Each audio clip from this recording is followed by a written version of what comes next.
بسم اللہ الرحمن الرحیم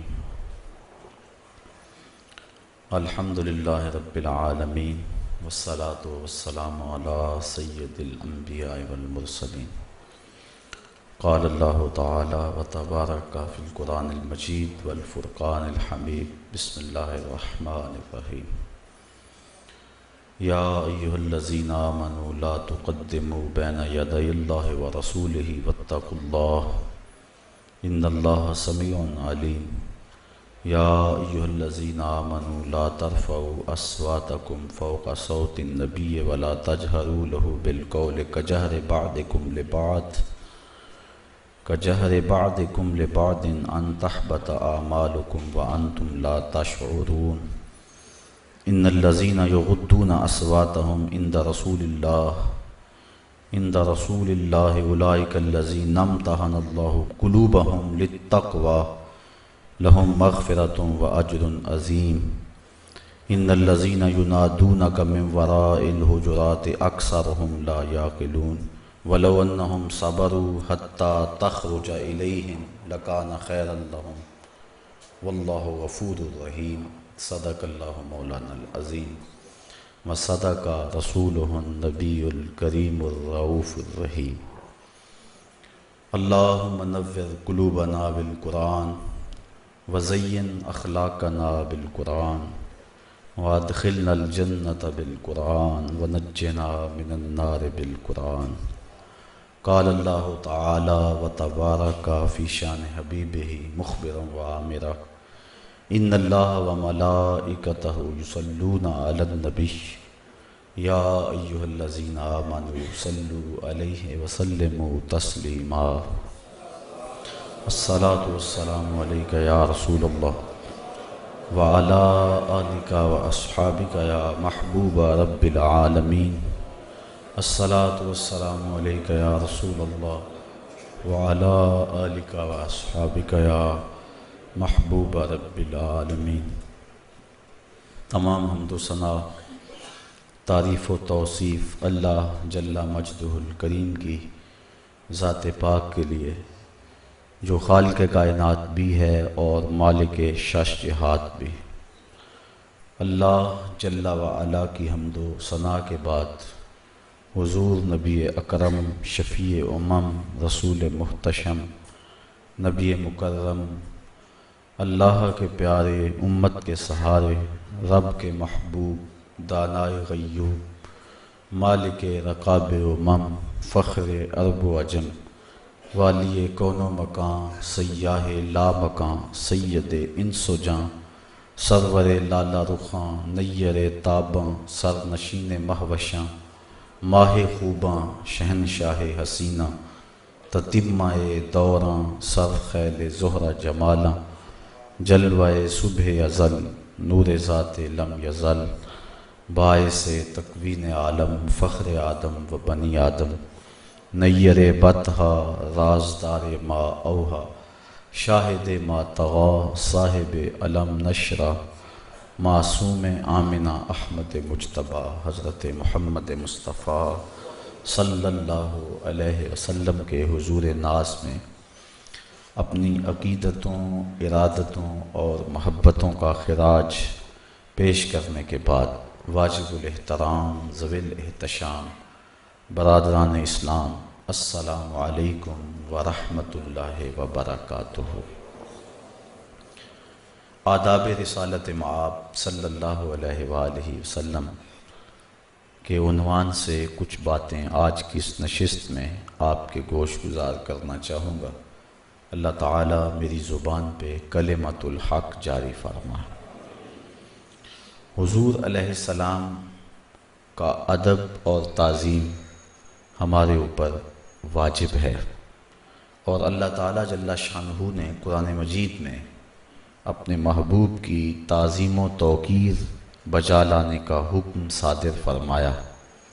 صحابہ رضوان اللہ علیہ مجمعین نے حضور کے ادب کا جو حق تھا ادا کر دیا، اور بعد میں آنے والے لوگ امت کے مشاہیر بزرگان دین نے حضور کے آداب کی خوب رعایت رکھی ہے۔ اگر آقا کریم علیہ السلام کے آداب ملحوظ نہ رہیں تو پھر دامن ایمان کی دولت سے خالی ہو جاتا ہے۔ اس لیے یہ انتہائی اہم مضمون ہے۔ چند لمحوں کے لیے کچھ باتیں میں اس عنوان سے آج 10 روزہ فہم دین کورس کے اس آخری دن آپ کے گوش گزار کرنا چاہوں گا۔ اللہ تعالیٰ میری زبان پہ کلمت الحق جاری فرمائے۔ حضور علیہ السلام کے آداب اللہ تعالیٰ جل شانہ نے قرآن مجید یہاں سورۃ الحجرات میں بیان فرمایا۔ یا ایھا الذین آمنوا لا تقدموا بین یدی اللہ ورسولہ، اے ایمان والو، اللہ اور اس کے رسول سے آگے نہ بڑھو، واتقوا اللہ، اور اللہ سے ڈر جاؤ، ان اللہ سمیع علیم، بے شک اللہ تعالیٰ سنتا جانتا ہے۔ اللہ اور اس کے رسول سے آگے بڑھنا کیا ہے؟ تو حضرت ام المومنین سیدہ عائشہ صدیقہ رضی اللہ تعالی عنہا سے ایک روایت مروی ہے، فرماتی ہیں کہ کچھ لوگوں نے یوم شک کا روزہ رکھا۔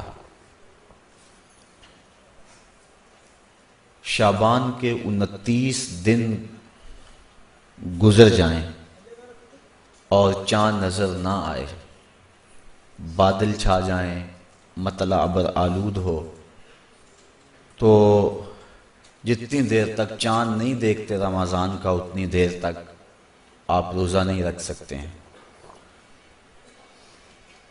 چاند دیکھیں گے تو روزہ رکھیں گے۔ اب چاند نظر نہ آیا تو کچھ صحابہ نے اس خیال سے کہ شاید بادل کی وجہ سے، مطلع ابر آلود ہونے کی وجہ سے چاند نظر نہیں آ رہا، ہو سکتا ہے چاند نظر آ گیا ہو، تو یوم شک کا انہوں نے روزہ رکھا۔ تو اللہ تعالیٰ جل شانہ نے ارشاد فرمایا، اے ایمان والو، اللہ اور اس کے رسول سے آگے کیوں بڑھتے ہو؟ جب حضور نے نہیں رکھا ہے تو تم نے کیوں رکھا ہے؟ تو یوم شک کے روزے سے منع فرمایا گیا ہے۔ یا اس کا شان نزول مفسرین نے یہ بیان فرمایا ہے کہ آقا کریم علیہ السلام کی قربانیاں ابھی کھڑی تھیں۔ عید الاضحیٰ کے موقع پر کچھ صحابہ نے اس جذبے کے تحت کہ ہم جلدی قربانیاں کر لیں اور فارغ ہو جائیں، انہوں نے اپنے جانور ذبح کر دیے، حتیٰ کہ عید سے پہلے ہی ان کو ذبح کر دیا۔ اللہ تعالیٰ جل شانہ نے ارشاد فرمایا، اے ایمان والو، اللہ اور اس کے رسول سے آگے نہ بڑھو۔ ان کو حکم ہوا کہ تمہاری قربانیاں قبول نہیں ہیں، دوبارہ جانور لو اور ذبح کرو، اللہ اور اس کے رسول سے آگے نہ بڑھو۔ تو اللہ سے آگے بڑھنا تو نہیں ہے، رسول سے پہل کیا انہوں نے، لیکن اللہ تعالیٰ نے رسول سے پہل کو اپنے سے پہل قرار دیا اور کہا اللہ اور اس کے رسول سے آگے نہ بڑھو۔ اس سے ہم دین سمجھ سکتے ہیں کہ دین کیا ہے۔ اب اگر کوئی یہ بات کہے کہ امتی عمل کرتے کرتے بعض اوقات نبی سے بڑھ جاتا ہے، تو یہ کیسے ممکن ہے؟ وہ عمل نہیں ہے جو نبی کی اتباع میں نہ ہو۔ حالانکہ حکم ہے فاستبقوا الخیرات، نیکی کے کاموں میں ایک دوسرے سے بڑھنے کی کوشش کرو، ایک دوسرے سے آگے بڑھو نیکی کے کاموں میں، لیکن ایک دوسرے سے آگے بڑھو، تم رسول سے آگے نہیں بڑھ سکتے ہو۔ ہمارے سامنے حضرت عثمان غنی رضی اللہ تعالیٰ عنہ کا عمل موجود ہے کہ جب حدیبیہ کے موقع پہ 1400 صحابہ کے ساتھ حضور عمرے کی نیت سے تشریف لے گئے اور حدیبیہ کے مقام پہ رکے، کفار نے مزاحمت کی تو حضرت عثمان غنی رضی اللہ تعالیٰ عنہ کو سفیر بنا کر حضور نے بھیجا کہ ان کو جا کے بتاؤ کہ ہم لڑائی کے لیے نہیں آئے، ہم عمرے کے لیے آئے ہیں، وہ تمہارے رشتہ دار بھی ہیں، جا کے ان سے بات کرو۔ تو وہ گئے، کفار نہ مانے، انہوں نے کہا کہ نہیں، یہ نہیں ہو سکتا، لیکن چلو عثمان تم خود آئے ہو، یہ اللہ کا گھر کعبہ سامنے ہے، جاؤ طواف کر لو، عمرہ کر لو، حجر اسود کو بوسہ دے لو۔ اب کتنا اچھا موقع تھا، لیکن حضرت عثمان غنی رضی اللہ تعالیٰ عنہ نے فرمایا کیا سمجھتے ہو، میرے رسول عمرہ نہ کرے اور میں کروں؟ حضور علیہ السلام وہاں ہوں اور میں کعبۃ اللہ کا طواف کروں؟ کہا کیسے ہو سکتا ہے، واللہ میں نہ طواف کروں گا، نہ عمرہ کروں گا، نہ حجر اسود کو بوسہ دوں گا، یہ حضور کریں گے تو میں کروں گا۔ تو حضور کی اتباع میں جو عمل کیا جائے وہ دین ہے۔ حضرت عمر فاروق رضی اللہ تعالیٰ عنہ طواف کرتے کرتے حجر اسود کو چوما اور کہا ہے حجر اسود تجھے میں کبھی نہ چومتا اگر میرے رسول نے تجھے بوسہ نہ دیا ہوتا۔ تو کہا اے ایمان والو، اللہ اور اس کے رسول سے آگے نہ بڑھو۔ اسی لیے اقبال کہتا ہے بمصطفیٰ برساں خیش را کے دین ہماؤست، اگر باؤ نہ رسیدی تمام بولہ بیست۔ یہ ایک راستہ ہے، اس کے علاوہ اور کوئی راستہ نہیں ہے۔ اگر کوئی اور راستہ کوئی اختیار کرے گا تو مردود ہوگا، مقبول نہیں ہوگا۔ تو فرمایا ایمان والو، اللہ اور اس کے رسول سے آگے نہ بڑھو، واتقوا اللہ، اور اللہ سے ڈر جاؤ۔ اگر تم اللہ اور اس کے رسول سے آگے بڑھو تو تم یہ سمجھو کہ ہمارا یہ عمل قبول ہوگا، نہیں، اس کا قہر نازل ہوگا تمہارے اوپر۔ ڈر جاؤ اللہ سے۔ ان اللہ سمیع علیم، بے شک اللہ سنتا جانتا ہے، اسے پتہ ہے، وہ سنتا بھی ہے، اسے علم بھی ہے۔ تو اللہ اور اس کے رسول سے آگے بڑھنے کی کوشش نہ کرو۔ دوسرا ادب سکھایا، یا ایھا الذین آمنوا، اے اہل ایمان، لا ترفعوا اصواتکم فوق صوت النبی، اپنی آواز کو نبی کی آواز سے اونچا نہ کرنا۔ تمہارا انداز، تمہارا لہجہ، تمہاری آواز نبی کی آواز سے اونچی نہ ہونے پائے۔ وَلَا تَجْهَرُوا لَهُ بِالْقَوْلِ كَجَهْرِ بَعْضِكُمْ لِبَعْضٍ، اور جس طرح ایک دوسرے سے چلا کر بات کرتے ہو، میرے نبی سے یوں بات نہ کرنا۔ ادب کے دامن کو تھامے رکھنا۔ لے سانس بھی آہستہ کے دربار نبی ہے۔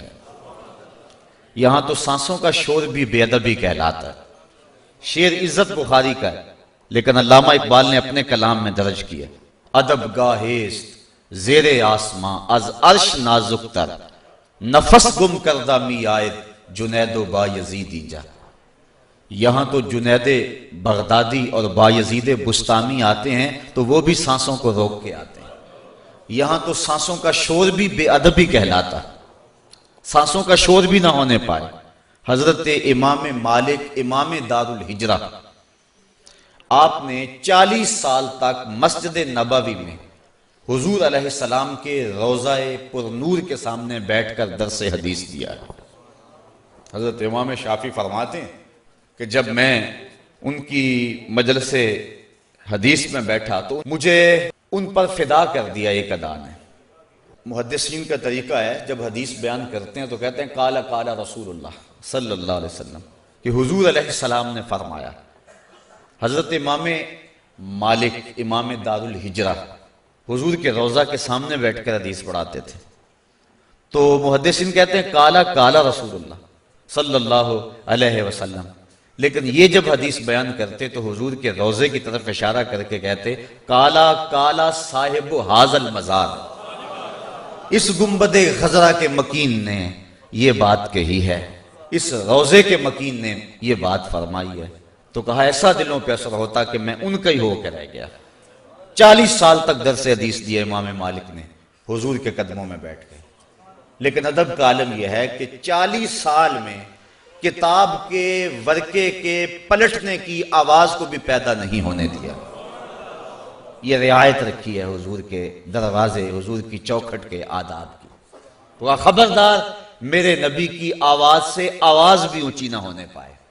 اگر آواز اونچی ہو گئی تو عمل ضائع کر دیں گے اور تمہیں خبر بھی نہیں ہونے دیں گے۔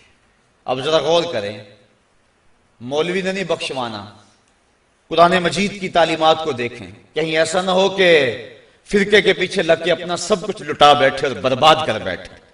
یہ بڑی نازک بارگاہ ہے، یہاں تو سانس بھی اونچا ہو جائے تو بے ادبی کا امکان ہے، یہاں تو قدم پھونک پھونک کے رکھنا ہے، یہاں تو سانسوں کا شور بھی بے ادبی کہلاتا ہے۔ کہا اگر آواز بھی اونچی ہو گئی تو پلے کچھ نہیں رہے گا، چے جائے کہ علم کو ناپتا تولتا پھرے، چے جائے کہ صرف ہمت بسوئے شیخ وامثالیاں از معظمین گو بجناب رسالت ماب بچندی بدتر از استغرا کے گاؤ خرے خود است جیسی بولیاں بولتا رہے۔ چے جائے کہ یہ کہتا پھرے کہ میری چھڑی تو فائدہ دیتی ہے، نبی فائدہ بھی نہیں دے سکتا ہے۔ چے جائے کہ یہ کہتا پھرے کہ جیسا علم نبی کو حاصل ہے ایسا تو پاگلوں کو بھی حاصل ہے۔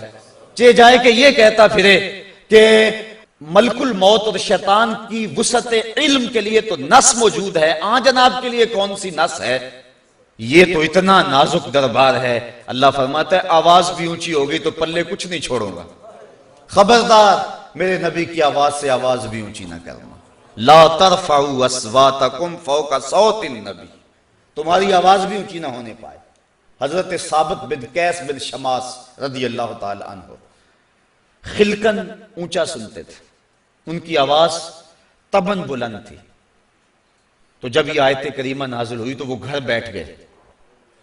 حضور نے ارشاد فرمایا کہ ثابت بن قیس نظر نہیں آتے، عرض کی حضور وہ تو گھر ہیں، فرمایا ان کو بلا کے لاؤ۔ صحابی حاضر ہوا، دیکھا کہ وہ زاروں کے تار رو رہے ہیں، کہا کیوں رو رہے ہو؟ کہا یہ آیت شاید میرے حق میں نازل ہوئی ہے، یہ میرے لیے نازل ہوئی ہے، چونکہ میری آواز بلند ہے تو میں اس لیے ڈرتا ہوا دربار نبوی میں نہیں جا رہا کہ کہیں میری آواز حضور کی آواز سے بلند نہ ہو جائے۔ اور اس آیت کریمہ کے نزول کے بعد صحابہ آپس میں اتنی آہستگی سے گفتگو کرتے تھے کہ بعض کا دوسرے کو کہنا پڑتا تھا کہ پھر بتاؤ کیا کہا ہے۔ یہ حضور کے دربار میں ادب کا عالم تھا جو صحابہ میں دیکھنے کو آتا تھا۔ تو میں خبردار میرے نبی کی آواز سے آواز بھی اونچی نہ کرنا، اور جس طرح تم ایک دوسرے کو چلا کر پکارتے ہو میرے نبی کی حضور یوں نہ بولنا۔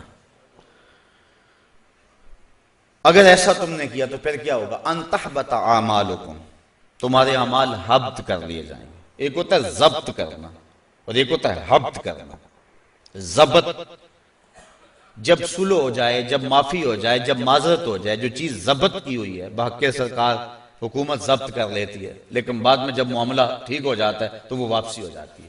جو چیز ضبط کی جائے معاملہ ٹھیک ہو جانے کے بعد اس کو واپس کر دیا جاتا ہے۔ تو یہ اعمال ضبط نہیں کیے جائیں گے بلکہ کہا حبط کر دیے جائیں گے، مٹا دیے جائیں گے۔ تم سمجھو کہ ہم بڑے متقی ہیں، تمہارے نامہ اعمال میں ایک بھی نیکی نہیں ہوگی۔ اور اگلی بات وَأَنْتُمْ لَا تَشْعُرُونَ، تمہیں پتہ بھی نہیں ہوگا، تم سمجھو گے ہم متقی ہیں، تم اپنی نیکیوں کے شمار میں رہو گے، تمہاری سوچ میں تمہاری تبلیغیں ہوں گی، تمہاری سوچ میں تمہارے اعمال ہوں گے، تمہاری سوچ میں تمہاری خدمات دینیاں ہوں گی، تم سمجھو گے ہم نے یہ کام سر انجام دیا ہے، ہم نے یہ پڑھایا ہے، ہم نے یہ پڑھا ہے، تم اس گمان میں رہو گے، تمہیں پتہ ہی نہیں ہوگا کہ اندر لٹ گیا ہے۔ یہ کس چیز کی سزا ہے؟ اگر تمہاری آواز بھی نبی کی آواز سے اونچی ہو۔ اعظم چشتی کہتا ہے یار نو میلی اکھ نہ ویکھی متا مرسیں کافر ہو کے۔ تو اگر آواز بھی اونچی ہو گئی تو تمہارے پلے کچھ نہیں رہے گا۔ اے ایمان والو خبردار نبی کی آواز سے آواز اونچی نہ کرو، اور جس طرح ایک دوسرے سے چلا کر بات کرتے ہو آپس میں نبی کے حضور یوں بات نہ کرو، تمہارے عمل ضائع کر دیں گے اور تمہیں خبر بھی نہیں ہوگی۔ ان الذین یغضون اصواتهم عند رسول اللہ، وہ لوگ جو حضور کے حضور، جو آقا کریم علیہ السلام کی بارگاہ میں اپنی آوازوں کو پست کرتے ہیں، اولئک الذین امتحن اللہ قلوبہم للتقوی، یہ وہ لوگ ہیں جن کے دل اللہ نے پرہیزگاری کے لیے پرکھ لیے، تقوی کے لیے ان کے دل منتخب کر لیے گئے ہیں۔ متقی کون ہے؟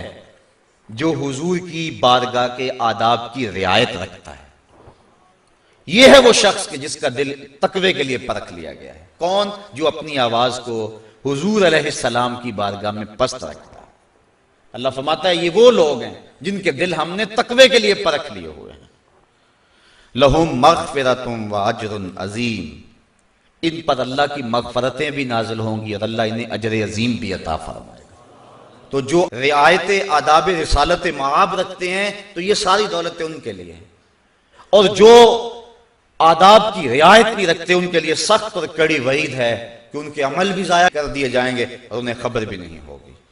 ان الذین ینادونک من وراء الحجرات اکثرهم لا یعقلون، بے شک لوگ جو حجروں کے باہر آپ کو پکارتے ہیں، اکثرهم لا یعقلون، ان میں اکثر بے عقل ہیں۔ یہ وفد بنی تمیم آیا تھا حضور کی خدمت میں، اور حضور کے دروازوں سے باہر کھڑے ہو کے انہوں نے حضور کو آوازیں دینا شروع کر دی تھی۔ میرے مالک کو یہ گوارا نہ ہوا کہ میرے نبی کو یوں آواز دی جائے۔ کہا کہ وہ لوگ جو حجروں کے باہر کھڑے ہو کے نبی کو آوازیں دیتے ہیں، فرمایا یہ عقل کا چراغ اپنے پاس نہیں رکھتے ہیں۔ کیوں؟ فرمایا وَلَوْ أَنَّهُمْ صَبَرُوا حَتَّى تَخْرُجَ إِلَيْهِمْ، یہ صبر تو کرتے، چوکھٹ کے ساتھ لگ کے تو بیٹھتے، نبی خود ہی جلوہ گر ہو جاتا۔ بھلا نبی کو نہیں پتا کہ میری چوکھٹ پہ کون آیا ہے؟ یہ تو گھر سے چلے تھے، نبی باخبر ہو گیا تھا۔ بندہ مٹ نہ جائے آقا پہ تو وہ بندہ کیا ہے؟ بے خبر ہو جو غلاموں سے وہ آقا کیا ہے؟ حتیٰ تخرج الیہم، اگر یہ صبر کرتے نبی خود ہی تشریف لے آتے۔ اب یہ ادب تھا حضور کی چوکھٹ کا کہ صحابہ حضور کے دروازے پہ دستک نہیں دیتے تھے، بلکہ چوکھٹ سے لگ کر بیٹھ جاتے تھے۔ آقا کریم خود تشریف لاتے تو اپنی حاجت کہہ دیتے، لیکن اگر کبھی ایسے حالات آ ہی جاتے، دروازے پہ دستک دینا ناگزیر ہو جاتا، تو صحابہ در رسول پہ دستک دے لیتے تھے، لیکن اس کا ایک طریقہ تھا۔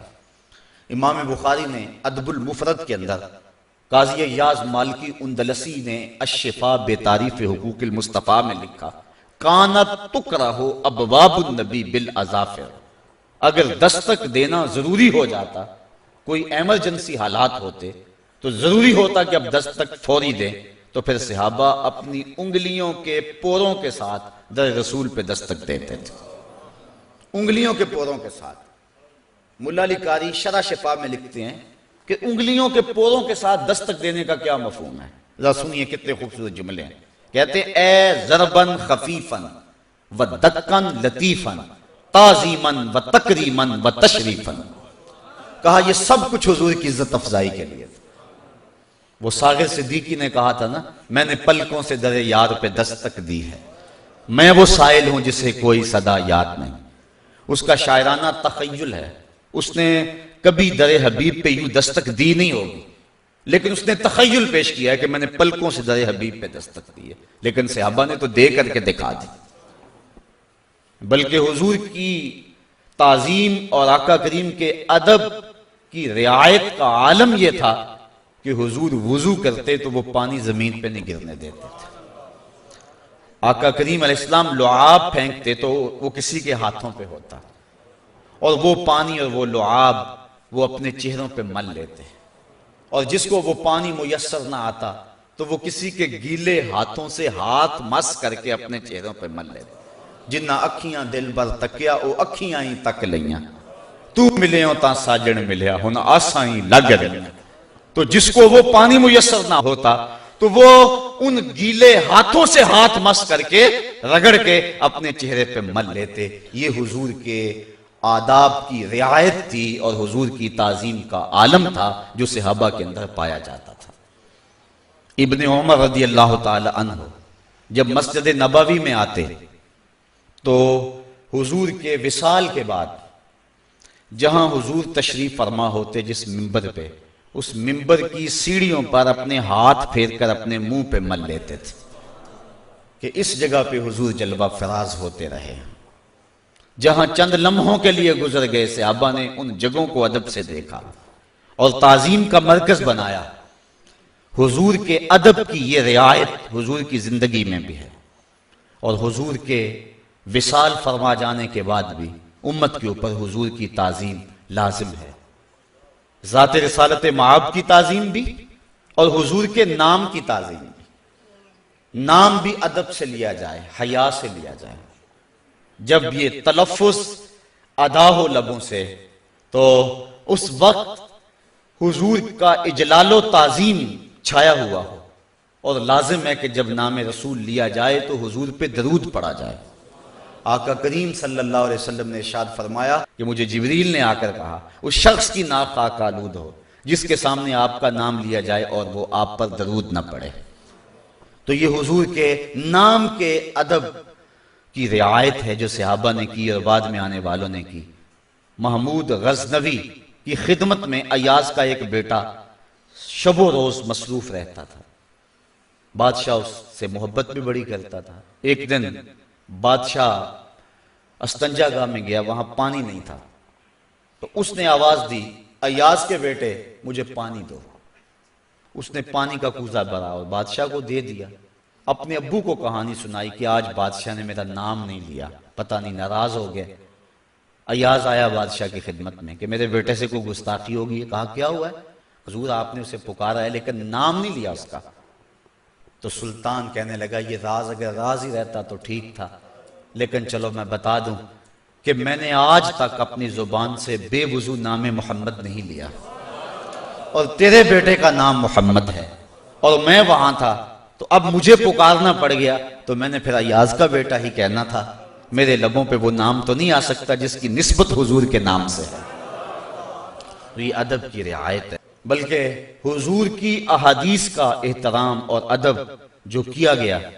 حضرت امام بخاری جب بھی حدیث لکھتے تھے پہلے غسل کرتے تھے، پھر لباس بدلتے تھے، پھر 2 نفل پڑھتے تھے اور پھر کوئی حدیث لکھتے تھے۔ امام مالک سے اگر کوئی حدیث سننے آتا، کوئی مسئلہ پوچھنے آتا، کوئی شخص دروازے پہ آتا تو آپ خادم کو بھیجتے، اسے پوچھو کیا کرنا ہے، کوئی مسئلہ پوچھنا ہے یا حدیث رسول سننا چاہتا ہے؟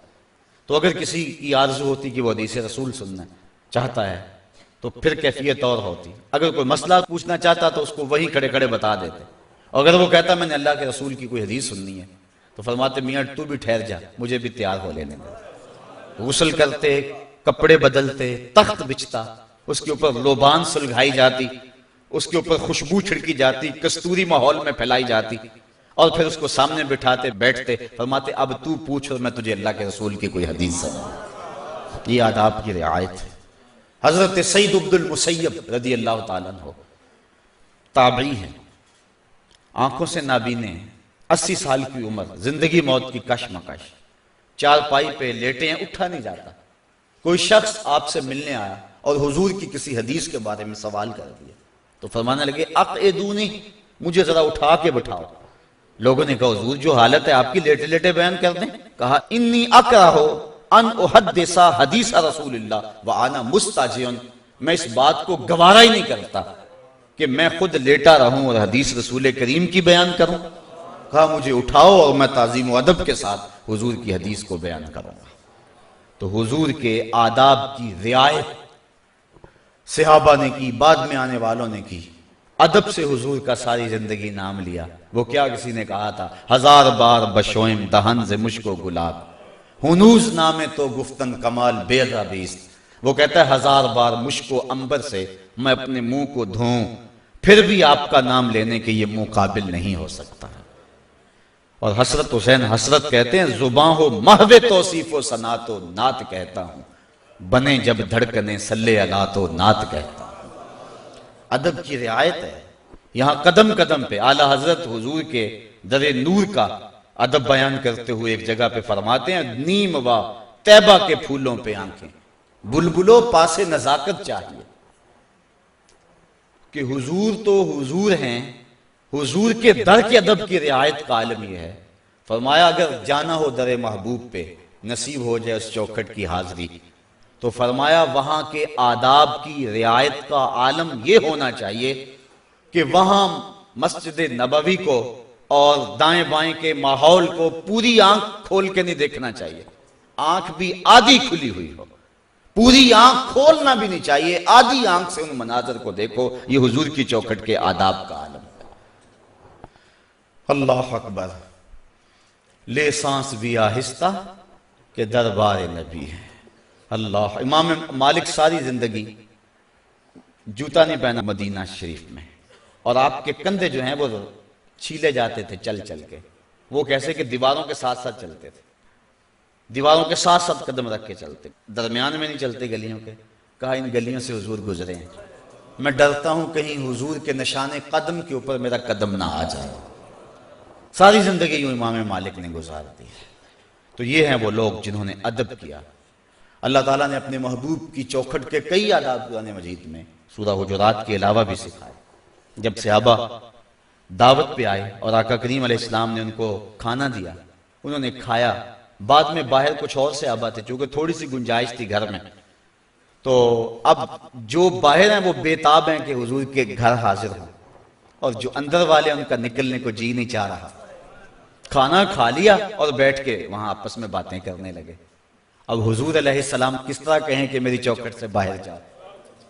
حضور سے تو کوئی سلام لیتا تھا نا، تو حضور اتنی دیر تک اسے نہیں چھوڑتے تھے جتنی دیر تک وہ نہیں ہاتھ چھڑاتا تھا۔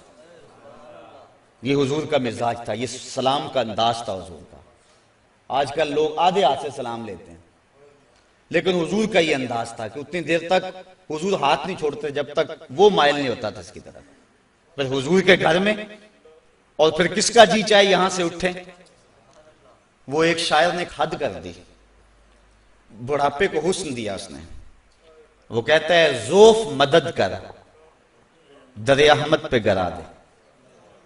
اپنے بڑھاپے کو کہتا ہے اے ذوف مدد کر در احمد پہ گرا دے، دربان کہیں اٹھ کہوں اٹھا نہیں جاتا، دربان کہیں اٹھ کہوں اٹھا نہیں جاتا۔ تو حضور کے در پہ پھر کون اٹھے؟ اب ان کا اٹھنے کو جی نہیں چاہ رہا، اور باہر والے بےتاب ہیں۔ اب حضور علیہ السلام رحمت للعالمین کیسے کہیں کہ اب اٹھ کے چلے جاؤ؟ اللہ نے قرآن نازل کیا، اے ایمان والو جب کھانا کھا لو تو پھر اٹھ کے چلے جایا کرو، نبی کی تکلیف کا باعث نہ ہو۔ نبی تم سے نہیں کہتے ہیں لیکن اللہ فرماتا ہے تم سے، اللہ حق کہنے سے شرم نہیں کرتا، تو حکم دے دیا، در رسول کے آداب سکھا دیے۔ اور ایک اور موقع پہ فرمایا اے ایمان والو جب میرے نبی سے مسئلہ پوچھنا ہو تو یوں ہی نہ آ جاؤ، پہلے گھر جاؤ، کوئی صدقہ لو، پھر فقیر ڈھونڈو، پھر خیرات کرو، پھر نبی کی چوکھٹ پہ آؤ، پھر مسئلہ پوچھو، تمہیں پتہ چلے کس چوکھٹ پہ آ رہے ہیں۔ یہ آیت نازل ہوئی، حضرت علی المرتضیٰ نے اس پہ عمل کیا، فوراً منسوخ ہو گئی، چونکہ غریب صحابہ تو پھر کوئی مسئلہ پوچھ نہیں سکتے تھے۔ اللہ کو نہیں پتا تھا کہ بالآخر یہ آیت منسوخ ہونی ہے، صرف ایک بندہ ہی عمل کر سکے گا۔ پھر نازل ہی کیوں کی؟ نازل اس لیے کی کہ تمہیں نبی کی چوکھٹ کا ادب سکھانا مطلوب ہے۔ ادب یہی ہے، لیکن تمہاری غربت کا ہم لحاظ کرتے ہیں کہ تم چلو یوں ہی آ جایا کرو، ورنہ نبی کی چوکھٹ کا ادب اور عالم یہ ہے کہ حضور کے در پہ جب آؤ تو پہلے صدقہ دو، پھر حضور کی چوکھٹ پہ آؤ۔ اور آج بھی مستحب یہی ہے، آپ مدینہ شریف میں جائیں، میں نے وہاں ترکی لوگوں کو دیکھا ہے اس پہ شدت اور سختی کے ساتھ عمل کرتے ہوئے۔ جب بھی وہ حضور کے روضے پہ حاضری دینے آتے ہیں پہلے وہ بخشیش کرتے ہیں، پہلے وہ کسی کو خیرات دیتے ہیں، اور پھر حضور کی چوکھٹ پہ آتے ہیں۔ حضرت ابی بن کعب نماز پڑھ رہے تھے، حضور علیہ السلام نے آواز دی، انہوں نے جلدی جلدی نماز مکمل کی اور حضور کی خدمت میں حاضر ہو گئے۔ آقا کریم نے فرمایا کہ تم نے دیر کر دی، تمہیں کس چیز نے روکا کہ میرے حضور حاضر ہوتے؟ عرض کی حضور نماز پڑھ رہا تھا۔ فرمایا تم نے قرآن نہیں سنا؟ یا ایھا الذین آمنوا استجیبوا للہ وللرسول اذا دعاکم، اے ایمان والو جب تمہیں اللہ اور اس کا رسول پکارے تو پھر ان کی پکار پہ لبیک کہا کرو۔ تو حکم ہے کہ حضور پکاریں تو نماز چھوڑ دو، حضور کی خدمت میں حاضر ہو جاؤ، پھر آقا کریم جو کہیں وہ کام کرو، اور جب واپس آؤ تو نماز وہاں سے شروع کرو جہاں سے چھوڑی تھی۔ تو یہ حضور کے در کا ادب ہے۔ تو کہا یا ایھا الذین آمنوا لا ترفعوا اصواتکم فوق صوت النبی، اے ایمان والو نبی کی آواز سے اپنی آواز کو بھی اونچا نہ کرو، اگر تمہاری آواز بھی اونچی ہو گئی تو تو تمہارے اعمال ضائع کر دیں گے اور تمہیں خبر بھی نہیں ہونے دیں گے۔ تم اپنے آپ کو متقی اور پرہیزگار سمجھتے رہو گے، لیکن اندر لٹ جائے گا، تمہارے پلے کچھ بھی نہیں رہے گا۔ تو اس در کے ادب کی رعایت تمہارے اوپر لازم ہے، تمہاری سانس بھی بے ترتیب نہ ہونے پائے۔ یہ وہ چوکھٹ ہے کہ جہاں قدم قدم ادب کی رعایت کا حکم دیا گیا، اور یہاں اس بات کا لحاظ رکھنے کی تاکید کی گئی کہ حضور علیہ السلام کی چوکھٹ میں کوئی معمولی ایسی بات بھی نہ ہو جائے جس سے تم اللہ کی بارگاہ سے راند دیے جاؤ اور راندہ درگاہ بن جاؤ۔ اللہ مجھے آپ کو حضور کی چوکھٹ کے ادب اور تعظیم کی رعایت کرنے کی توفیق عطا فرمائے۔